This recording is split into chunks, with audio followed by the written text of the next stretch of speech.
saudara semua? Haleluya.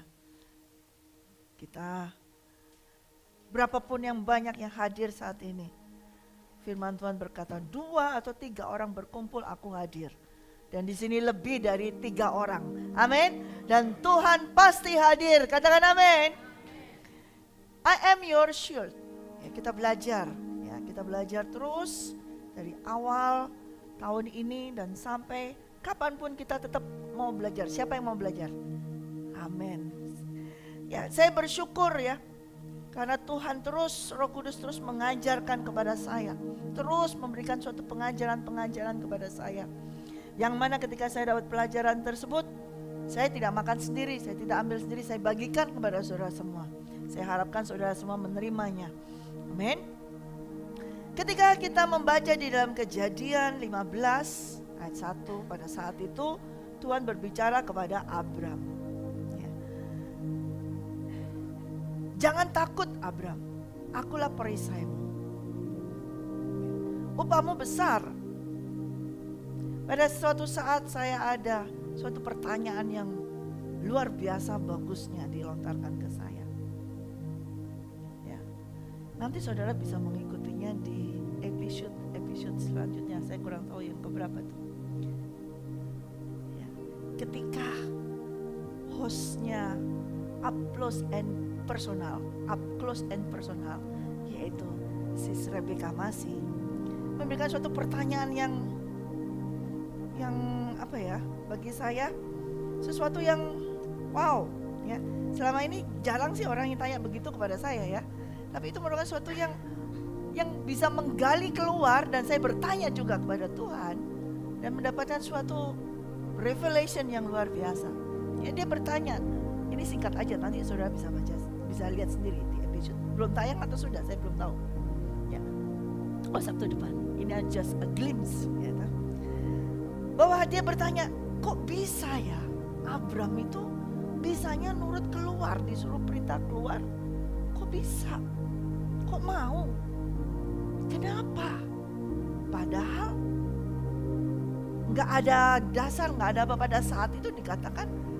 Dia berkata bahwa gak ada tuh orang yang beribadah, gak ada agama saat itu, belum ada Kristen atau apapun ada saat itu. Kok bisa ya? Nah, waktu Sis Becca bertanya demikian, di dalam hati saya langsung bergemuruh dan bertanya sama Roh Kudus, iya kok bisa ya Roh Kudus ya? Bagaimana nih saya mesti jawab apa? Roh Kudus jawab saya. Saat itu jawabannya, ya pasti dia mendapatkan pelajaran dari orang tuanya. Orang tuanya yang mengajarkan. Oh ya pasti diturunkan ya. Tapi orang tuanya tahu dari mana? Ya pasti diturunkan lagi. Pada saat itu memang adalah dari Nuh. Ya, yang sudah setelah manusia dibinasakan semuanya, dan hanya tersisa keluarga Nuh aja. Tapi Nuh dapat dari mana? Dari sebelumnya, yaitu ada dari keluarga nenek moyang sebelumnya. Di situ ada seorang yang bernama Henokh yang bergaul dengan Tuhan. Dan waktu Henokh bergaul sama Tuhan bukan seminggu Pak Kris, bukan 2 minggu, bukan 2 tahun, bukan 3 tahun, tapi 300 selama hidupnya dia umur 65 tahun, dan setelah itu dia bergaul dengan Tuhan selama 300 tahun. Itu sehari apa 2 hari apa 3 hari? Lama, 300 tahun. Dia bergaul terus sampai punya anak. Dan ketika keluarga itu melihat Henokh ini bergaul dengan Tuhan, apakah mereka tidak bertanya, mana Tuhannya? Siapa Tuhanmu? Pasti ada cerita, ya kan? Memang pada saat itu belum ada ibadah raya seperti hari ini, belum ada pujian penyembahan, belum ada suatu ibadah bersama-sama. Tetapi ketika keluarganya ini melihat Henokh kemana ya, nggak tahu tuh di tendanya, nggak keluar atau bagaimana, pasti mereka akan ada suatu cerita dan diteruskan. Sekalipun ketika Henokh sampai diangkat oleh Tuhan, tapi saya percaya cerita kehidupan dari pergaulan seorang Henokh ini tidak berhenti sampai dia diangkat oleh Tuhan. Dan itu akan terus diturunkan kepada anak cucunya. Tetapi memang pada saat itu Abram out of nowhere, gak tahu dari mana, tiba-tiba Tuhan berfirman. Dia mungkin tidak melihat, tidak tahu bentuk dari Tuhan seperti apa, tapi Tuhan berfirman. Di sini ketika Tuhan berfirman, kita buka di dalam Kejadian 12.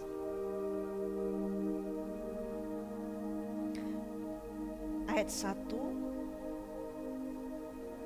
sampai 8. Cepat saja. Saudara bantu saya membacanya. Amin. Bersama-sama ya. 1, 2, 3. Berfirmanlah Tuhan kepada Abram, pergilah dari negerimu dan dari sanak saudaramu dan dari rumah bapamu ini ke negeri yang akan kutunjukkan kepadamu. Aku akan membuat engkau menjadi bangsa yang besar dan memberkati engkau serta membuat namamu masyhur. Dan engkau akan menjadi berkat. Aku akan memberkati orang-orang yang memberkati engkau dan mengutuk orang-orang yang mengutuk engkau. Dan olehmu semua kaum di muka bumi akan mendapat berkat. Lalu pergilah Abram seperti yang difirmankan Tuhan kepadanya, dan Lot pun ikut bersama-sama dengan dia. Abram berumur 75 tahun ketika ia berangkat dari Haran. Abram membawa Sarai istrinya dan Lot anak saudaranya dan segala harta benda yang didapat mereka dan orang-orang yang diperoleh mereka di Haran. Mereka berangkat ke tanah Kanaan. Lalu sampai di situ Abram berjalan melalui negeri itu sampai ke suatu tempat dekat Sikem, yakni pohon tarbantin di More. Waktu itu orang Kanaan diam di negeri itu. Ketika itu Tuhan menampakkan diri kepada Abram dan berfirman, Aku akan memberikan negeri ini kepada keturunanmu. Maka didirikannya di situ mezbah bagi Tuhan yang telah menampakkan diri kepadanya. Kemudian ia pindah dari ke situ ke pegunungan sebelah timur Betel. Ia memasang kemahnya dengan Betel di sebelah barat dan Ai di sebelah timur. Lalu ia mendirikan di situ mezbah bagi Tuhan dan memanggil nama Tuhan. Tuhan menampakkan diri kepada Abram. Bukan hanya dengan suara berfirman, tapi dia menampakkan diri, mewujudkan dirinya, reveal himself. Jadi dari situ Tuhan berkata, aku, ya, aku, Tuhan berfirman, aku akan. Ya. Nah di situ setelah dia menampakkan diri, Tuhan menampakkan diri kepada Abram. Abram melihat figur Tuhan. Abram melihat siapa dia. Dan sejak itu dia membangun mezbah dan memanggil nama Tuhan. Kita lompat dulu, kita baca di Mazmur. Nanti akan kembali ke Kejadian. Mazmur 91.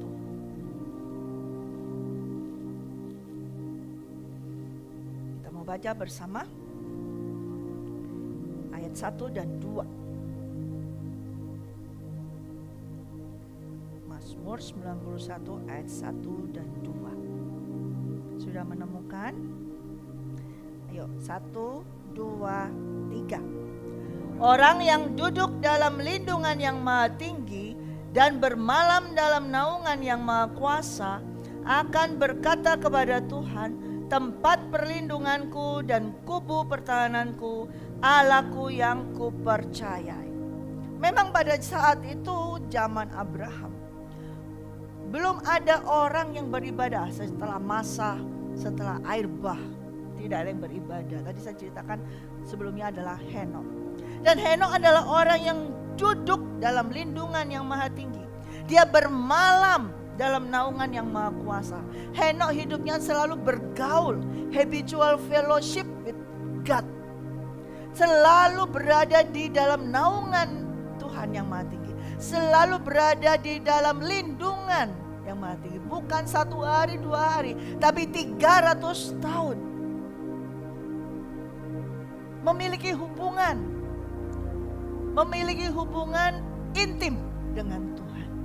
Di dalam kehidupannya memang tidak dicatat banyak tentang Henok. singkat saja cukup mencatatnya. Tapi dari yang singkat itu ternyata padat sekali isinya.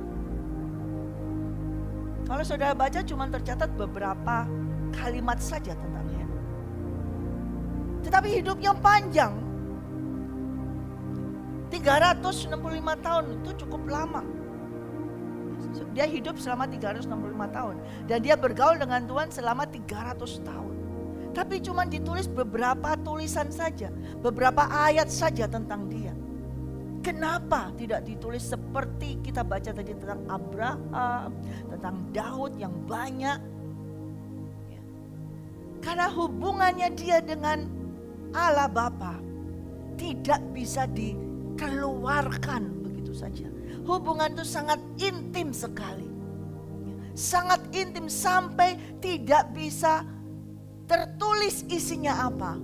Tetapi saya percaya sampai turun ke Abraham itu diceritakan. Sekalipun tidak detail apa yang dilakukan Henokh bersama Tuhannya. Tapi diceritakan itu Bapak Henokh bergaul terus dengan Tuhan. Bergaul terus, hidup terus bersama. Ada di mana? Pagi-pagi temannya datang. Mana Pak Henokh? Di tenda. Siang Pak Budi datang. Mana Pak Henokh? Di tenda. Sore Pak Kris datang. Mana Pak Henokh? Di tenda. Ngapain di dalam? Berdua dengan Tuhan. Pagi, siang, malam terus.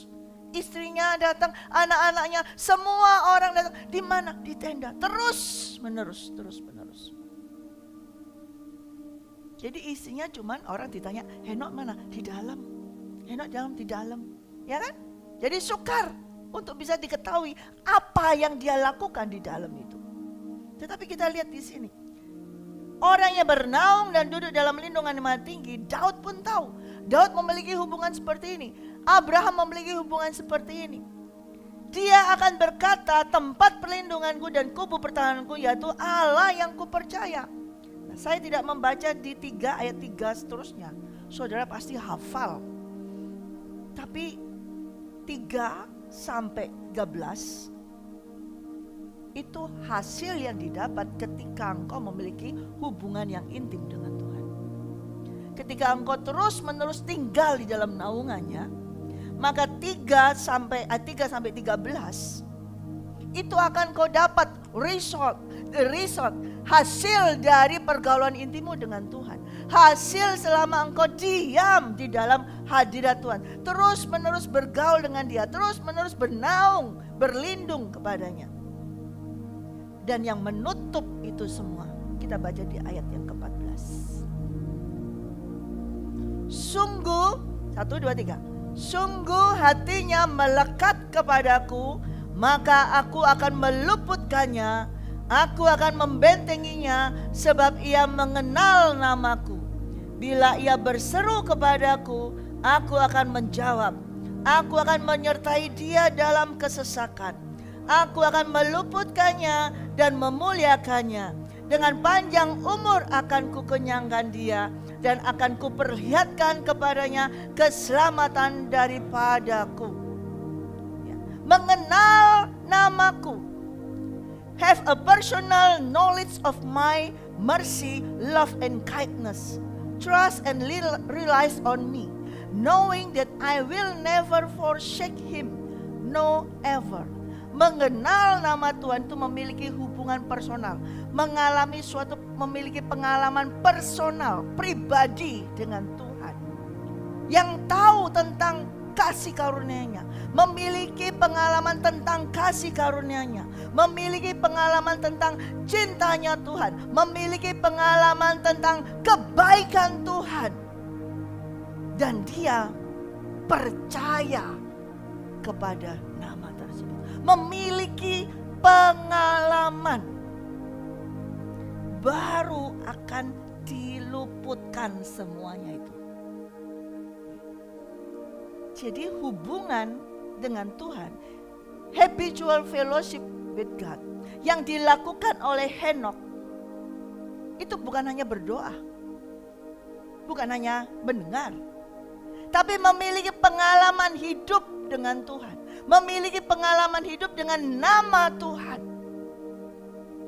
Ada persoalan yang dia hadapi, ada peristiwa yang dia hadapi. Karena kalau kita baca, dia masih memiliki anak, masih memiliki keluarga. Ada masalah keluarga yang dia hadapi, ada masalah anak yang dia hadapi. Persoalan, permasalahan itu membuat dia mengenal nama Tuhan Allah Bapa. Abram yang gak tahu anaknya Terah dipanggil Tuhan keluar dari tempat yang nyaman, yang enak, yang sudah settle semuanya. Ngapain mesti keluar jauh-jauh bersusah-susah di padang gurun lagi? Kata Sis Beka, sudah enak-enak di Jakarta disuruh ke tempat yang dimana nggak enak gitu. Ngapain? Bodoh amat. Gimana? Pedalaman. Ngapain gitu loh, ya kan? Kok mau-maunya si Abram ini keluar begitu? Ya. Kalau dia tidak memiliki hubungan dengan Tuhan, pasti nggak mau keluar. Ya, pasti dia memiliki hubungan. Tetapi memang hubungannya belum intim sampai Tuhan menampakkan diri. Yuk kita balik lagi di Kejadian. Sampai Tuhan menampakkan diri. Nah, kemarin kita sudah baca di sini, ya. Kalau tadi sudah baca Tuhan menampakkan diri kepada Abram.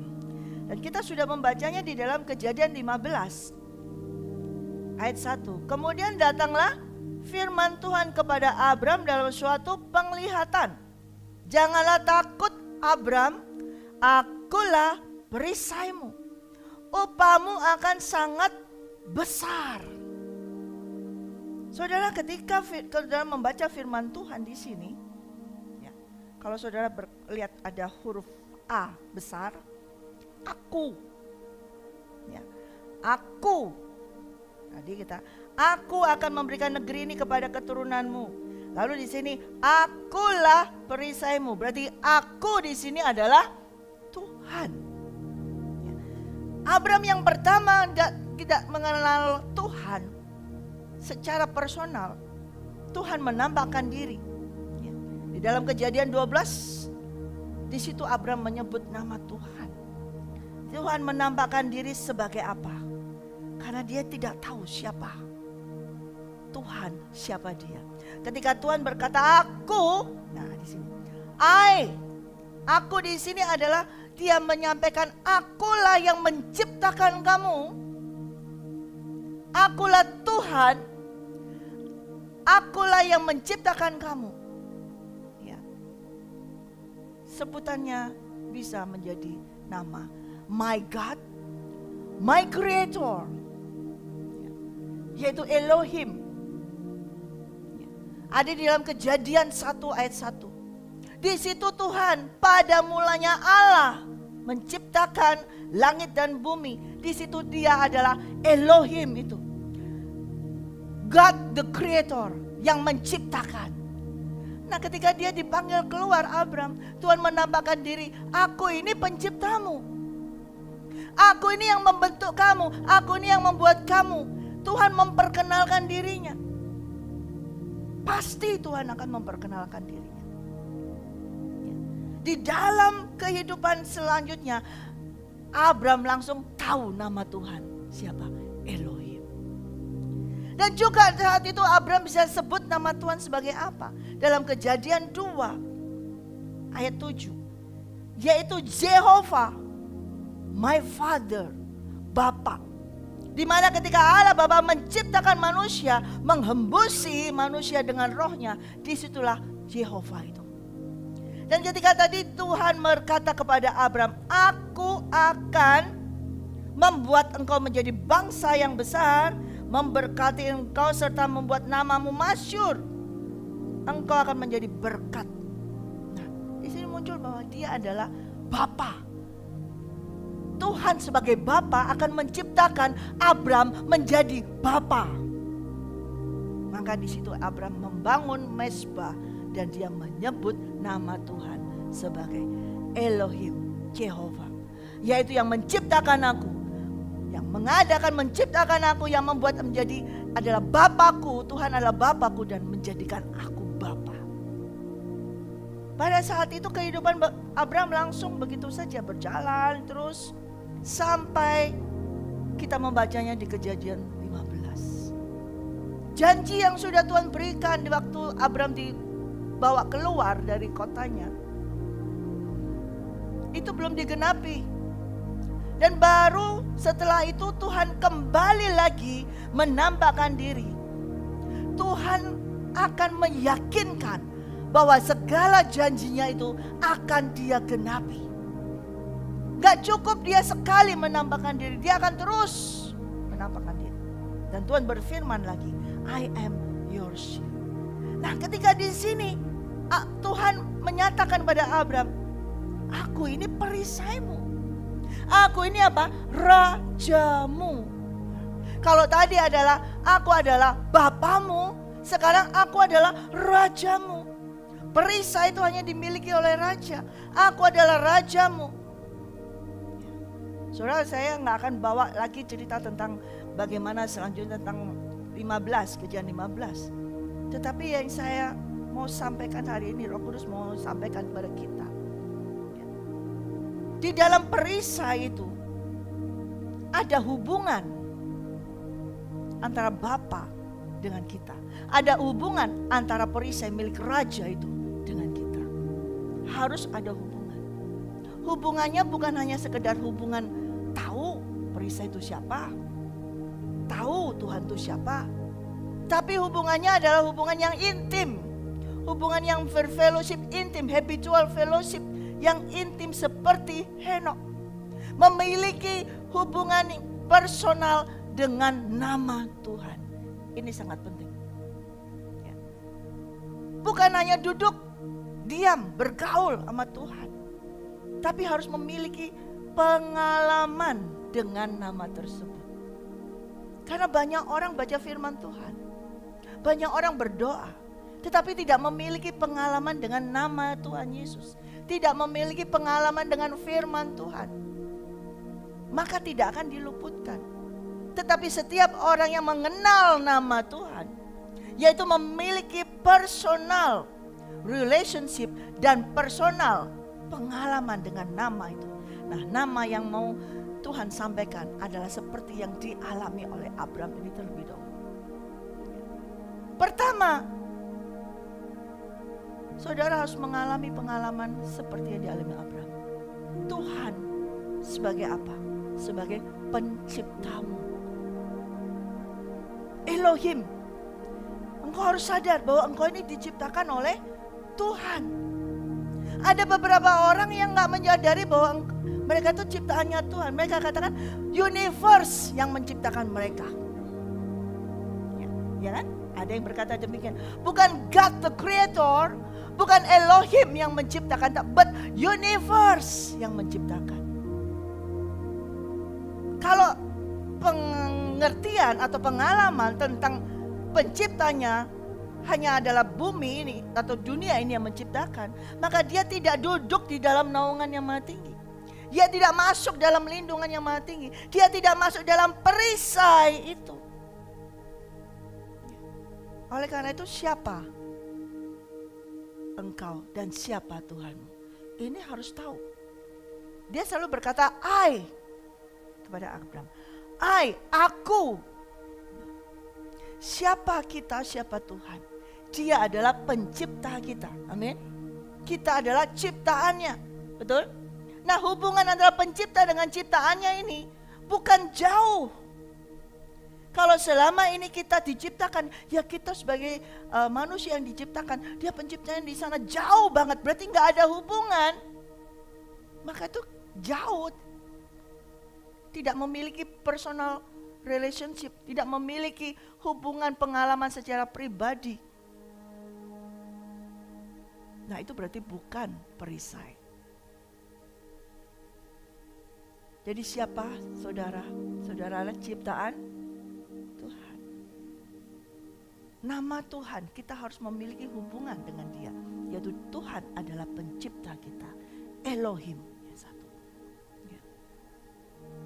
Dengan kita mengetahui bahwa Tuhan adalah pencipta kita, kita tahu asalnya kita, bukan dari kerah. Jadi nggak mengikuti gaya hidup kerah. Ya. Kera suka lari sana lari sini, ya kan? Loncat sana loncat sini, gantung sana gantung sini, ya kan? Itu kera. Nah kalau kehidupan kita suka loncat sana loncat sini, saya nggak ngomong, Pak Kris yang bicara. Harus tahu, berarti kita diciptakan makhluk hidup, makhluk rohani yang diciptakan oleh Tuhan. Maka bukan gaya hidup binatang yang kita ikuti, tapi gaya hidup dari pencipta kita, itu yang kita hidupi. Apalagi yang kedua disampaikan kepada Abram, I am your father, yang kasih kamu hidup dengan nafas, dihembusin nafas, ditiup itu Tuhan menyampaikan, I am Jehovah, I am your father. Supaya engkau menjadi Bapa. Ketika Tuhan menampakkan diri pada Abram, dia, aku ini yang kasih kamu hidup. Bukan hanya bentuk kamu, ciptakan kamu, tapi aku yang kasih hidup. Siapa yang kasih hidup? Kalau kita ini bisa hidup karena apa? Ada roh Allah. Roh itu yang menghidupkan. Makanya dia sebagai Father, Bapa. Nah, kita selalu panggil, kalau kita berdoa Tuhan ajarkan, Bapa kami. Sebagai Bapa itu yang memberikan kehidupan kepada kita. Nah itu nampak di Abraham. Sehingga Abraham menyebutkan nama Tuhan. Tapi gak cukup kalau dua nama ini atau sebutan ini yang Abraham kenal. Oh iya, Tuhan adalah kreatorku, Tuhan adalah penciptaku, aku tahu. Dan Tuhan adalah Bapakku. Gak cukup untuk menjadikan Bapa ini, Bapa Abraham ini menjadi besar, untuk kuat menerima janji Tuhan yang besar. Itu gak cukup kalau cuma pengalaman dengan dua nama ini. Tuhan kasihkan lebih lagi. Kata, I am your shield, I am your king. Aku adalah rajamu. Raja itu memiliki suatu otoritas yang sangat tinggi, mutlak. Berarti setiap perintah yang keluar dari raja ini harus diikuti, harus ditaati. Ketika Tuhan menyampaikan bahwa kamu akan menjadi Bapa, aku akan memberkati kamu, ya. Upahmu akan menjadi sangat besar di Kejadian 15. Berarti kamu akan punya anak. Dan saat itu Abraham tidak memiliki anak. Tapi Tuhan berkata, aku adalah rajamu. Aku berkuasa menjadikan kamu menjadi bapa yang besar. Sekalipun saat itu kondisimu tidak ada. Kamu lanjut usia, istrimu lanjut, tapi yang kasih firman, yang kasih perintah, order dari raja yang mutlak. Mulai Abraham menjalin hubungan personal dengan nama tersebut. Terus ya, dia bergaul, oh ternyata aku punya raja. Aku ini punya raja, raja yang luar biasa, raja yang otoritasnya luar biasa. Itu setelah dia mengalahkan raja-raja itu di sekitar itu. Setelah dia mengalahkan raja-raja di daerah sekitar tempat dia tinggal di situ. Sekarang dia baru tahu, melihat, oh ternyata rajaku yang sesungguhnya ini. Yang memiliki perisai yang dapat melindungi aku. Memiliki perisai yang luar biasa besarnya. Dan dia berjanji akan memberikan upah kepadaku yang luar biasa. Dia berjanji akan menjadikan aku bapa banyak bangsa. Dia berjanji akan menjadikan keturunanku seperti banyaknya bintang di langit. Ini loh yang berjanji, yaitu raja itu. Dia jalin hubungan itu terus. Ya. Lalu di dalam selama menjalin hubungan itu, tentunya banyak godaan, tentunya banyak permasalahan. Setelah mengetahui bahwa yang dia sembah adalah Tuhan Sang Pencipta, Creator, Elohim. Kemudian Yehova adalah Bapanya. Dan Shield, Rajanya. Tapi ketika kenyataan melihat dirinya masih cuman berdua dengan istrinya Sarai yang sudah beranjak menjadi tua. Janji seorang raja yang luar biasa ini, luar biasa janjinya. Tetapi ketika melihat dirinya, dia masih Berdua saja. Bintang itu masih di langit, belum menjadi keturunannya. Masih nempel di langit, keturunannya belum ada. Lalu bagaimana? Bagaimana bisa terjadi? Mulai goncangan, godaan datang. Godaan datang bukan dari luar. Panah itu datangnya bukan dari luar saja, tapi justru yang sukar ditangkis adalah panah yang dari dalam. Kalau yang panah dari luar dia sudah punya perisai, pakai perisai dari raja ini. Tapi justru panah yang dari dalam ini yang ditusuk, itu yang sukar. Gimana nangkisnya? Ditangkis ini istri sendiri. Gimana nangkisnya? Ditangkis ini anak sendiri. Gimana tangkis yang ditangkis ini suami? Gimana tangkis yang ditangkis ini adalah cucu atau adalah persoalan sendiri yang di dalam. Nggak bisa, kalau dari luar gampang langsung perisai. Godaan yang dialami oleh Abraham bukan dari luar lagi, tapi dari dalam istrinya. Dan dari dalam ini menggoda banget di dalam imannya dia. Sempat membuat dia sampai pudar, bukan pudar, sempat dia membuat dia sampai goyah. Apa iya benar Tuhan itu kreator? Apa iya benar Tuhan itu Bapakku? Apa iya benar Tuhan itu Rajaku?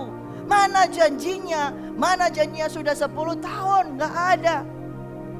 Dan mulai tergoda mengikuti nasihat daripada istrinya. Sampai kita baca dalam Kejadian 17.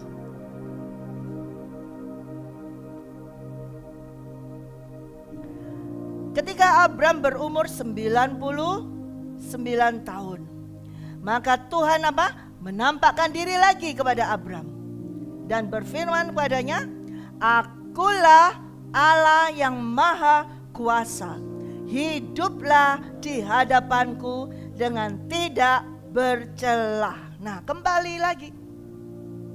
Setelah 13 tahun setelah dia tergoda dengan godaan saran dari istrinya, sampai dia memiliki anak dari yang bukan Tuhan kehendaki, baru Tuhan menampakkan diri lagi. Akulah Allahmu, ya. Akulah Allahmu yang maha kuasa. Di sini Tuhan muncul lagi, menampakkan dirinya dan menyatakan suatu nama lagi yang bagi dia, kamu harus punya pengalaman pribadi dengan namaku yang kusebutkan sekarang. Akulah El Shaddai, akulah Allah yang maha kuasa. Kemarin kamu punya pengalaman, aku adalah penciptamu, Elohim. Aku adalah Jehovah, your father. Aku adalah, I am your king, rajamu. I am your shield. Sekarang kamu harus tahu, I'm not just your father, your creator, your king, but I am your El Shaddai. I am your supplier. Saudara tahu supplier? Pemasok. Abram dan Sarah itu sudah tidak punya bahan lagi untuk menghasilkan keturunan. Amin. Sudah tidak punya bahan lagi. Sudah habis. Baik sperma, satunya mati haid. Sudah nggak punya lagi. Perlu adanya pemasok. Perlu adanya supplier yang bisa menghasilkan suatu kehidupan lagi baru. Makanya Tuhan muncul. I am your supplier. I am your El Shaddai. El Shaddai adalah supplier. Ketika bahan bakumu habis, ada janji kamu akan jadi punya anak. Tapi kamu gak punya bahan baku lagi. Kamu gak punya bahan itu lagi untuk menciptakan, untuk menghasilkan tersebut. Dan Tuhan berkata, Aku yang akan supply itu. Bukan kamu cari lewat sana, lewat sini. Tapi aku yang supply itu. Aku yang akan masukkan bahan itu. Supaya dari kamu dengan istrimu akan terjadi keturunan anak. Bukan dengan yang lain. Aku yang kasih supply. El Shaddai muncul di sini. Kamu harus memiliki pengalaman dengan aku. Jadi nama Tuhan itu satu, tapi Tuhan itu sebutannya banyak banget. Karena apa? Segala apa yang dia lakukan itu ada sebutannya. Dia sebagai pemasok. Dalam kehidupan kita hari-hari ini, bahan bakar habis, bahan baku habis, beras habis, segala habis, semuanya habis. Bahan pokok habis, apa aja habis, uang habis, segala macam. Siapa yang memberikan pemasok kepada kita? Siapa supplier kita? Kita harus memiliki pengalaman ini terlebih dahulu. Abraham baru bisa tahu El Shaddai setelah dia menyadari, aku sudah gak punya bahan lagi. Habis, bis. Aku sudah tua, sudah gak punya apa-apa lagi, sudah gak mampu untuk memiliki anak. Istriku pun demikian. Baru dia memiliki pengalaman dengan yang namanya El Shaddai itu.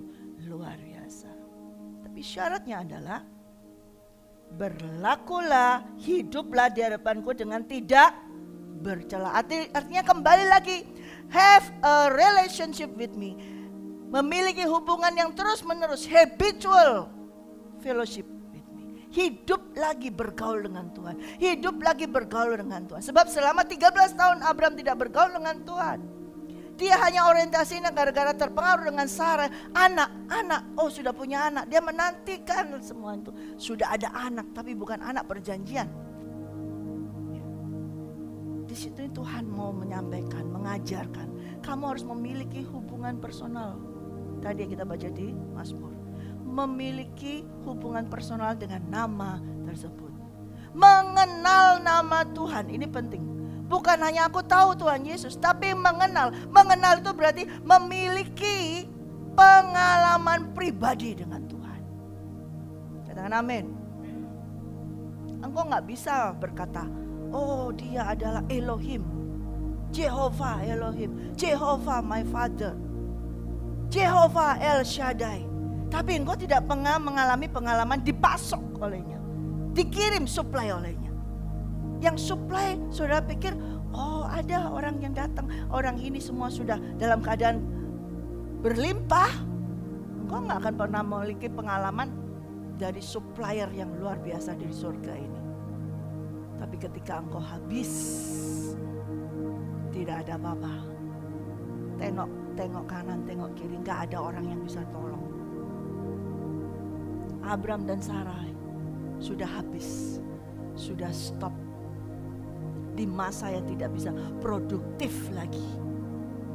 Pabriknya sudah tutup, sudah tidak bisa produksi lagi. Jangan kalaupun pabrik buka, sudah gak ada bahan lagi untuk bisa diproduksi. Sudah lanjut usia tuh Abraham. Mau pakai bahan apa lagi? Gak ada. Dia tunggu pemasok itu. Dia tunggu El Shaddai. Sampai El Shaddai itu turun dan memberikan supplier. Baru setelah itu Abraham mengenal, memiliki hubungan dengan nama El Shaddai. Amin. Terus kita cukup hanya tahu, oh Tuhan adalah El Shaddai, Tuhan adalah yang memasok, mensuplai. Karena terus usia tambah lagi, hari tambah lagi, maka Tuhan akan menampakkan diri lagi kepadanya, mengenalkan dirinya lagi, memperkenalkan dirinya lebih lagi. Di pasal ke-18, Tuhan datang. Kemudian Tuhan apa? Menampakkan diri kepada Abraham. Sekarang namanya ganti Abraham. Pasal 18 ayat 1. Kemudian Tuhan menampakkan diri kepada Abraham dekat pohon terbanting di Mamre. Sedang ia duduk di pintu kemahnya waktu hari panas terik. Ketika ia mengangkat mukanya, ia melihat 3 orang berdiri di depannya.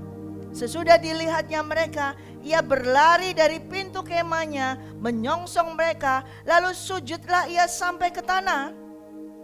Serta ia berkata, Tuanku, jika aku telah mendapat kasih Tuanku, janganlah kiranya lampaui hamba-Mu ini. Abram melihat ada 3 orang datang dari jauh. Bagaimana dia bisa mengetahui bahwa itu adalah Tuhan? Dia langsung menyongsong dan mereka sujud sampai ke tanah. Dan dia berkata, Tuanku. Dia tidak berkata Tuhanku, tapi Tuanku. Di sini dia mengenal nama Tuhan sebagai Adonai. Lord, Tuhan, Master. Tuhan menambahkan diri kembali kepada Abram. Aku bukan hanya suppliermu, aku bukan hanya I am the El Shaddai, tapi I am your Lord Adonai. Tuanmu, berarti kalau kata Tuhan itu berarti kamu dimiliki. Dimiliki sepenuhnya semuanya. Karena ini akan berhubungan dengan kelanjutannya besok-besoknya. Bukan hanya supply. Kalau kamu hanya sampai mengenal nama Tuhan, memiliki pengalaman sampai dia adalah your El Shaddai, supplier, maka ketika itu disuplai semua, dipasok semua sudah habis, dipasok, oh ya puji Tuhan, haleluya, sembah dia, terus dipasok lagi, dipasok sampai di situ saja, maka engkau akan menjadi sombong, maka engkau akan menjadi bahwa sudah hidupku sudah penuh kelimpahan, aku sudah cukup. Sedangkan Tuhan mau memiliki hubungan yang intim lagi dengan Abraham. Harus sampai mengenal yang di sini Adonai, Lord the Master. Yaitu kalau ketika Abraham berkata Tuanku, Abraham ini punya budak banyak, betul nggak? Dan semua budaknya selalu berkata kepada Abraham adalah Tuan, betul? Karena apa? Dia semua budak-budaknya ini dimiliki oleh Abraham. Ya.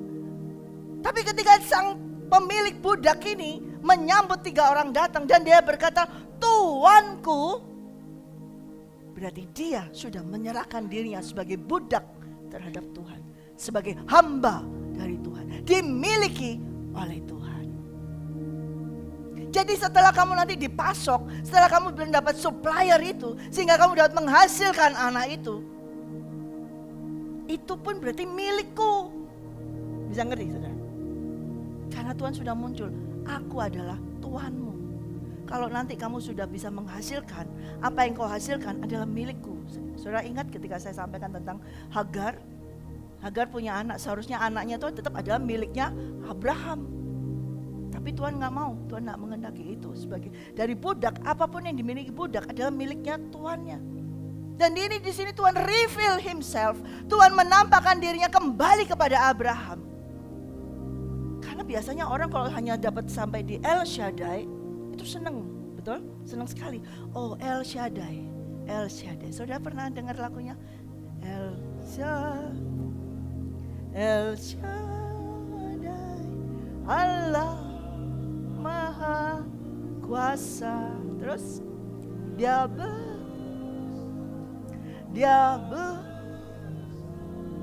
El Shaddai mulia. Bantu aku fikirkan. El Shaddai, El Shaddai, Allah Maha Kuasa. Berkat-Nya melimpah. El Shaddai. Saya undang saudara bangkit berdiri, kita nyanyikan El Shaddai. El Shaddai, El Shaddai, Allah Maha Kuasa. Dia besar, Dia besar, El Shaddai mulia, El Shaddai, El Shaddai.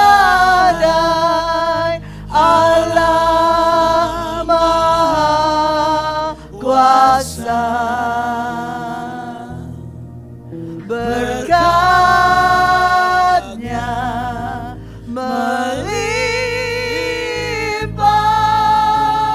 El Shaddai. Sekali lagi El Shaddai, angkat kedua tanganmu, katakan El Shaddai, El Shaddai, Allah Maha Kuasa. Amin. Dia besar, Dia besar, El Shaddai mulia, El Shaddai, El Shaddai, El Shaddai, Allah Maha Kuasa. Berkatnya melimpah. El Shaddai, berkatnya melimpah. Berkatnya melimpah. El Shaddai. Worship Him. Biarlah masyena karalalalalalalala. Kiara la la la la la la la la la la la la la la la. Oh, la la la la la la la la la la la la la la. Kiara la la la la la la la la la la la. Shenda gara la la la la la la la la la la la. Oh, dia basyanda gara la la la la la la la la la la. Dia adalah El Shaddai itu, Tuhan yang maha kuasa, yang mencukupi. Dia yang memberikan kehidupan, Dia yang memelihara, dan bahkan Dia mencurahkan berkat-Nya. Karena itu miliki hubungan personal dengan nama ini, El Shaddai. Silakan saudara. Tuhan gak mau kita hanya memiliki hubungan personal lewat nama ini saja, El Shaddai. Ketika memang benar Dia mencukupi seluruh kebutuhan kita, ketika memang benar Dia mencurahkan berkat-Nya kepada kita. Sebab kalau kita hanya sampai memiliki pengalaman pribadi dengan nama ini, kita menjadi terlena, kita menjadi tertidur, kita menjadi puas, settle, sudah. Sebelum Abraham memiliki anak yang dijanjikan itu, Tuhan kembali muncul, menampakkan diri kepadanya untuk menyatakan, kalau nanti kamu sudah menerima berkat yang kuberikan, kalau nanti kamu sudah menerima kehidupan yang kuberikan padamu, ingatlah, I am your Lord, aku adalah Tuanmu. Berarti apa yang kau miliki adalah milikku. Nah ya, di situ ketika Tuhan datang, Abraham langsung berkata, Tuanku Adonai. Dia tahu, dia mengalami pengalaman lagi. Di dalam perisai itu, dia mengalami pengalaman Tuhan sebagai Tuannya. Jadi ketika dia menerima janji Tuhan pada saat nantinya, dia tahu di usia yang tidak mungkin lagi dia memiliki seorang anak. Dan ketika anak itu diberikan, dia tahu. Makanya ketika anak itu sudah diberikan, dia tahu bahwa anak ini punyanya Tuhan. Dia merawatnya sampai berusia 21 tahun. Sampai usia besar, bukan bayi lagi tapi usia 21 tahun kemudian Tuhan datang kembali kepada Abraham. Dan dia mau minta apa yang menjadi miliknya dia. Di dalam Kejadian 22. Setelah semuanya itu, ayat 1. Setelah semuanya itu, setelah menerima Abraham mengalami El Shaddai. Abraham mengalami dicukupi. Abraham mengalami janji Tuhan digenapi. Punya anak sekarang besar, ganteng lagi. satu-satunya janji Tuhan. Tapi sekarang Tuhan datang lagi kepada dia. Allah mencoba Abraham. Ia berfirman kepadanya, Abraham. Lalu sautnya, ya Tuhan, firman-Nya, ambillah anakmu yang tunggal itu, yang kau kasih, yakni Ishak. Pergilah ke tanah Moria dan persembahkanlah dia di sana sebagai korban bakaran pada salah satu gunung yang akan kukatakan kepadamu. Keesokan harinya pagi-pagi bangunlah Abraham. Ia memasang pelana keledainya dan memanggil 2 orang bujangnya beserta Ishak, anaknya. Ia membelah juga kayu untuk korban bakaran itu. Lalu berangkatlah ia dan pergi ke tempat yang dikatakan Allah kepadanya. Ketika pada hari ketiga Abraham melayangkan pandangnya, kelihatanlah kepadanya tempat itu dari jauh. Kata Abraham kepada kedua bujang itu, tinggallah kamu di sini dengan keledai ini. Aku berserta dengan anak ini akan pergi ke sana. Kami akan sembahyang, sesudah itu kami kembali kepadamu. Lalu Abraham mengambil kayu untuk korban bakaran itu dan memikulkannya ke atas bahu Ishak, anaknya. Sedang di tangannya dibawanya api dan pisau. Demikianlah keduanya berjalan bersama-sama. Lalu berkatalah Ishak kepada Abraham ayahnya, Bapa, sahut Abraham, ya anakku. Bertanyalah ia, di sini sudah ada api dan kayu, tetapi di manakah anak domba untuk korban bakaran itu? Sahut Abraham, Allah yang akan menyediakan anak domba untuk korban bakaran baginya, anakku. Demikianlah keduanya berjalan bersama-sama. Pada saat itu Abraham bisa melihat yang tidak bisa dilihat Ishak. Karena Abraham sudah mengalami pengalaman Elohim sebagai kreator, pencipta, Jehovah sebagai Bapa. Kemudian I am the shield, your shield sebagai Raja perisai. Kemudian sebagai El Shaddai yang mensuplai, memasok semuanya. Kemudian mengalami apa? Adonai, my Lord, pemilik, owner. Abraham dimiliki oleh Tuhan. Termasuk yang dihasilkan dari yang disuplai itu adalah miliknya Tuhan. Jadi ketika diminta oleh Tuhan, bawa anakmu satu-satunya itu, korbankan. Abraham tahu, aku ini miliknya Tuhan. Aku ini adalah miliknya Tuhan. Anakku pun adalah miliknya Tuhan. Makanya dia tidak segan-segan. Dia bisa early in the morning, wake up, bangun pagi dan langsung packing barang semua. Ajak itu Ishak untuk pergi. Dia tidak ragu-ragu. Ini aku mimpi kah? Ini halu-halu kah? Atau apa? Tidak. Dia langsung pergi. Karena dia tahu suara Adonainya. Dia tahu suara Tuhannya. Karena dia sebagai yang dimiliki mendengar suara pemiliknya itu. Dia adalah domba yang dimiliki oleh gembala itu. Dia bisa mendengar ini suara gembalanya. Dan ketika ditanya oleh anak satu-satunya itu, semua sudah ada. Terus domba bakarannya kok nggak ada? Jawabnya dia nggak langsung, kamu yang aku bakar. Enggak, dia nggak ngomong kayak gitu. Ya. Kamulah nak domba itu. Dia nggak ngomong gitu. Dia ngomong apa? Allah yang akan menyediakan anak domba untuk korban bakaran baginya. Di sini dia membuat tahu pengalaman bahwa dia adalah Jehovah Jireh, yaitu yang menyediakan. Nama Tuhan sebagai my provider, Jehovah Jireh, yang menyediakan semuanya. Abraham tahu karena selama ini dia adalah dimiliki, dia adalah bisa ada saat ini bisa memiliki Ishak karena dapat supplier, dari di El Shaddai.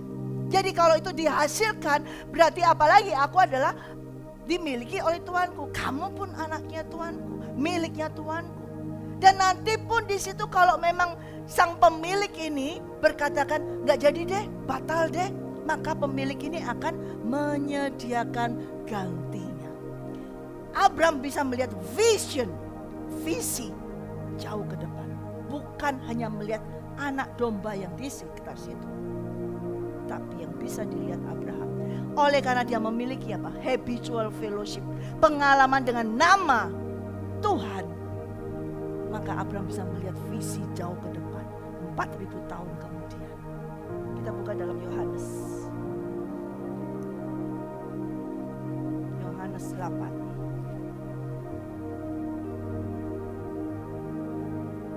Yohanes 8 ayat 56.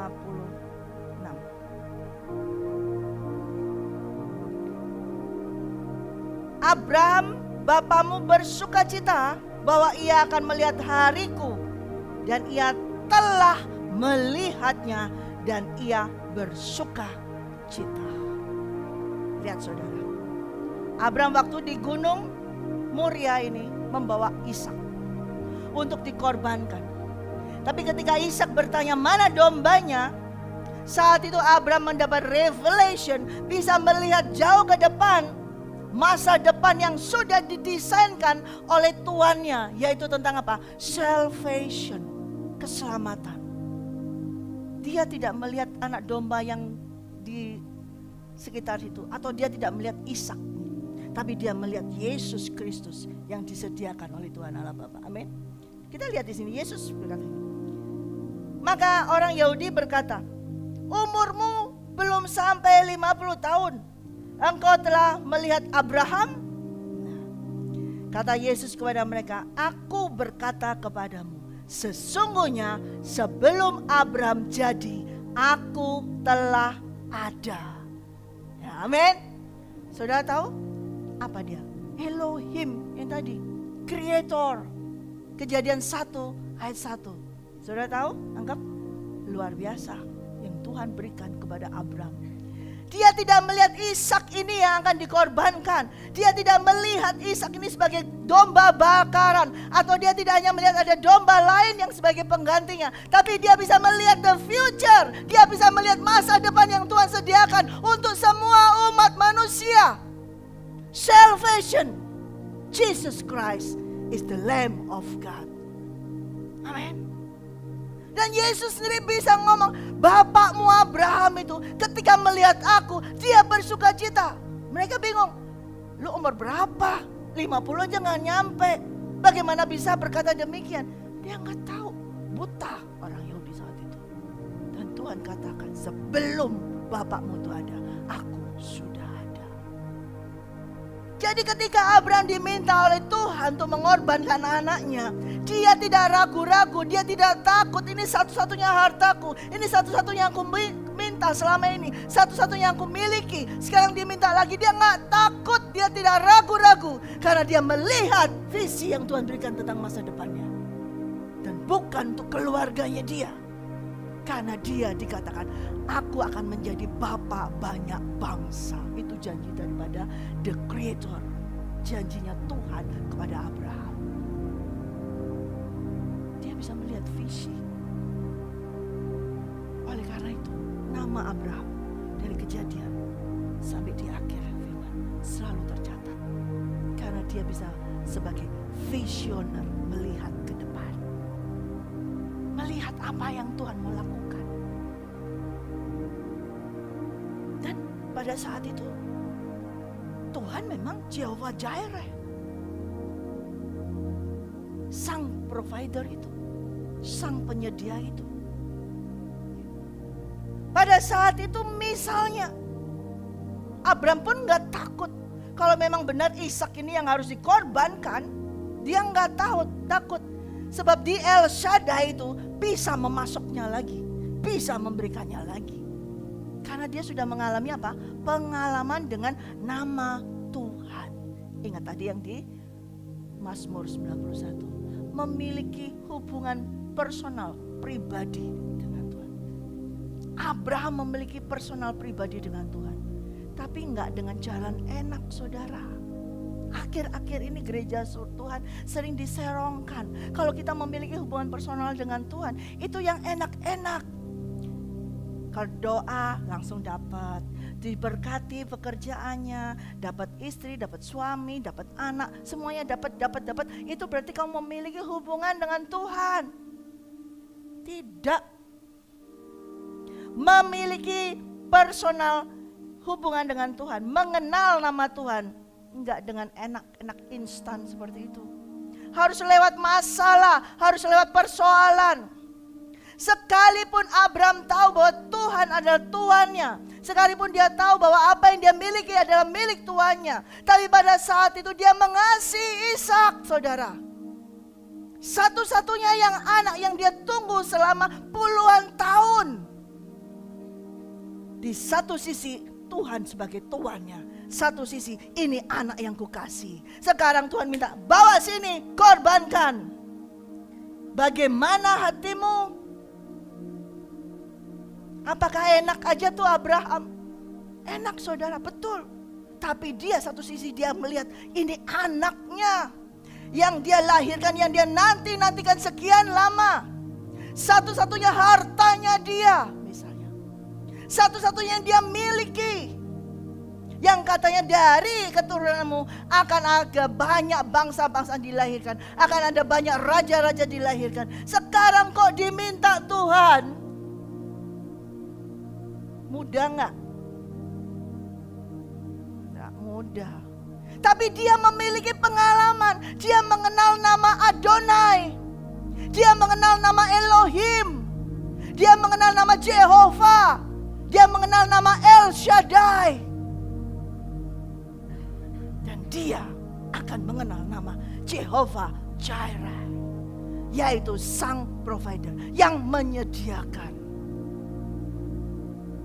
Sebelum dia melihat penyediaan itu, sebelum Abraham ini amazing karena dia sudah punya pengalaman yang kemarin. Sebelum dia melihat yang disediakan, dia sudah bisa melihat dia adalah Jehovah Jireh. Lihat kanan kiri gak ada domba, yang dilihat cuma anaknya yang terikat semuanya. Anaknya sudah terikat di atas batu itu, tangan sudah membawa pisau. Api sudah di tangannya di sini untuk dibakar dan anak ini sudah mau diginikan. Dia menanti. Bu, sekali-sekali ada orang yang datang nyasar bawa sesuatu. Bu, ya ada lagi mencari menunggu, ada gak di sini bunyi domba atau siapa atau ini. Dia menanti sambil tangannya begini, telinga mulai menanti. Gak ada ya, gak ada bunyi ting, gak ada bunyi ting. HP gak bunyi, segala macam gak bunyi, gak ada WA masuk, gak ada ketuk pintu, kok gak ada yang kasih lagi ya. Ini berarti harus udah nyampe ini. Begini, sudah sampai segini. Bisa Pak Abraham, pakai nama Abraham tuh gak gampang loh. Nama berat. Tapi Abraham, visioner. Makanya Opa Abraham Alexander Putra, dia sang visioner, itu dia bisa melihat bahwa di sini ada tempat perlindungan. Itu dia sudah lihat. Di sini di menara doa ini akan jadi penuh meledak. Itu visioner, dia melihat. Dan saya melihat itu. Saudara gak percaya? Oh gak percaya. Memang namanya saudara bukan Abraham ya. Kalau Abraham itu bisa melihat jauh ke depan. Abraham di sini gak tahu, bisa gak? Tapi Abraham Alexander Putra bisa melihat jauh ke depan karena dia visioner itu. Dan Tuhan mengendaki kita memiliki pengalaman dengan namanya supaya bisa melihat jauh ke depan. Saat ini sekarang kayak ini kosong, kurang ada orangnya. Tapi saya percaya di dalam nama Yesus Kristus akan penuh. Amin. Abraham saat itu melihat kanan kiri gak ada domba nyasar. Gak ada domba nyasar, gak ada berkat nyasar, gak ada kiriman nyasar. Kali-kali ada yang nyasar kirim makanan ke sana, kirim di sini. Gak ada nih, gak ada yang nyasar. Ini pisau sudah hampir 1 mili untuk grek ke anaknya. Tapi apa yang terjadi? Kita baca 9:22. Sampailah mereka ke tempat yang dikatakan Allah kepadanya. Lalu Abraham mendirikan mezbah di situ, disusunnyalah kayu, diikatnya Ishak anaknya, kira-kira dia umur 25 tahun saat itu. Dan diletakkannya di mezbah itu di atas kayu api. Sesudah itu Abraham mengulurkan tangannya lalu mengambil pisau untuk menyembelih anaknya. Tetapi berserulah malaikat Tuhan dari langit katanya, Abraham, Abraham, sautnya, ya Tuhan. Lalu ia berfirman, jangan bunuh anak itu, jangan kau apa-apakan dia. Sebab telah ku ketahui sekarang bahwa engkau takut akan Allah, dan engkau tidak segan-segan untuk menyerahkan anakmu yang tunggal kepadaku. Lalu Abraham menoleh dan melihat seekor domba jantan di belakangnya yang tanduknya tersangkut dalam belukar.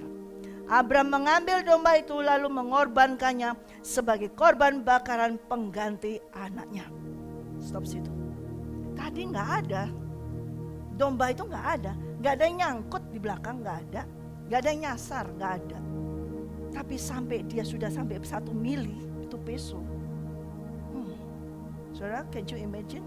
Dapat saudara bayangkan itu? Engkau sebagai bapak-bapak, dapat bayangkan itu? Ishak saat itu umur 25 tahun. Bukan 13 tahun, bukan 14 tahun. Pak Freddy seperti Ale. 25 tahun diikat, bisa meronta enggak? Bisa berkata, Bapak aku ini anakmu, bisa enggak?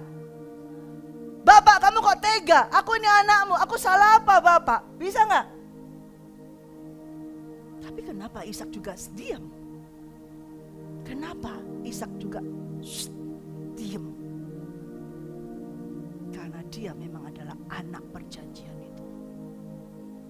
Di dalam anak perjanjian itu, dia membawa suatu janji, covenant. Dan dia juga masuk dalam visioner itu. Dia bisa melihat jauh ke depan. Aku lahir ini, aku tahu bapakku itu sudah putih semua sampai sininya putih, jambutnya putih semua, ibuku juga putih semua. Ini aku ini nggak mungkin lahir dari kedua orang tuaku yang kayak gini. Kalaupun aku ada, ini because my Elohim, my creator.